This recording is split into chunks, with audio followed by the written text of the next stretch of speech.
یہ نورانی جماعت کس قدر مقدس اور عظمتوں کی حامل ہے،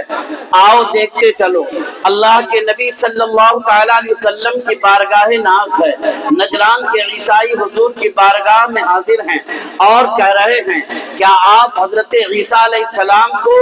اللہ کا بندہ کہتے ہیں؟ اللہ کے نبی صلی اللہ تعالیٰ علیہ وسلم نے ارشاد فرمایا یقیناً حضرت عیسیٰ علیہ السلام اللہ کے بندے ہیں، اللہ کے رسول ہیں، اللہ کے کلمہ ہیں، لیکن ان لوگوں نے آپ کی بات ماننے سے انکار کیا۔ انہوں نے کہا کہ نہیں، کیا آپ نے کسی انسان کو دیکھا ہے جو بغیر باپ کے پیدا ہو گیا؟ ان کی اس بات سے ان کا مقصد یہ تھا کہ معاذ اللہ حضرت عیسیٰ علیہ السلام اللہ کے بندے نہیں بلکہ اللہ کے بیٹے ہیں۔ اللہ کے نبی نے جواب دیا کہ بتاؤ حضرت آدم علیہ السلام کے بارے میں تم کیا خیال رکھتے ہو؟ حضرت آدم کو اللہ نے بغیر ماں اور بغیر باپ کے پیدا فرمایا۔ جب تم انہیں اللہ کا بندہ مانتے ہو تو حضرت عیسیٰ کو تو میرے رب نے صرف بغیر باپ کے پیدا فرمایا ہے، ان کی ماں موجود ہیں۔ حضرت آدم اگر اللہ کے بندے ہیں تو یقیناً حضرت عیسیٰ علیہ السلام بھی اللہ کے بندے ہیں۔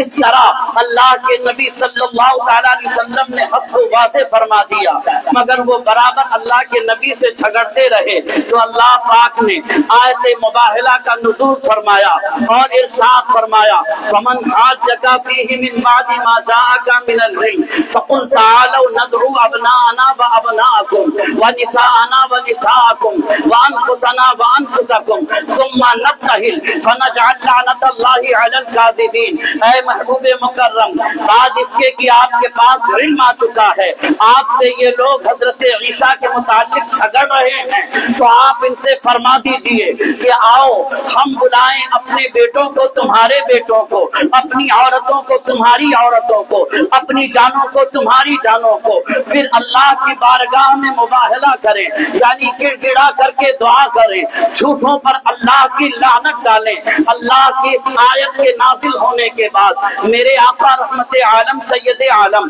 صلی اللہ تعالیٰ علیہ وآلہ وسلم نے نجران کے عیسائیوں کو دعوت مباہلہ دے دیا۔ انہوں نے کہا اے اللہ کے رسول ہمیں ایک دن کی مہلت دی جائے تاکہ ہم آپس میں مشورہ کر سکیں، ہم کل مشورہ کر کے اپنا فیصلہ آپ کو سنائیں گے۔ وہ واپس گئے، اپنے سب سے بڑے عیسائی سے انہوں نے مشورہ کیا۔ اس نے جواب دیا کہ تم جانتے ہو کہ یہ اللہ کے سچے نبی ہیں، اگر تم نے ان سے مباہلہ کیا تو یقین جانو تمہارا وجود باقی نہیں رہ سکتا ہے، تم اس کو نابود کر دیے جاؤ گے، تم ہلاک کر دیے جاؤ گے۔ اگر زمین پر زندہ رہنا چاہتے ہو، اپنے مذہب پر باقی رہنا چاہتے ہو تو تمہاری خیریت اس بات میں ہے کہ اللہ کے نبی سے مباہلہ مت کرو بلکہ واپس نجران چلے چلو۔ اپنے بڑے عیسائی اور بڑے پادری سے مشورہ کرنے کے بعد دوسرے دن جب وہ اللہ کے نبی کی بارگاہ میں حاضر ہوئے تو کیا دیکھتے ہیں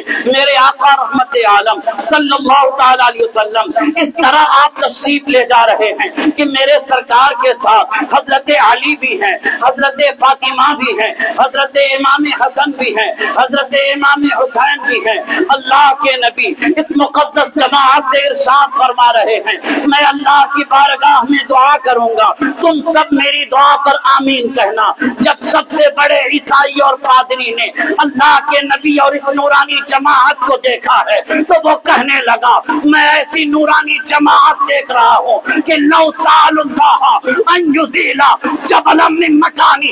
لا سالہ۔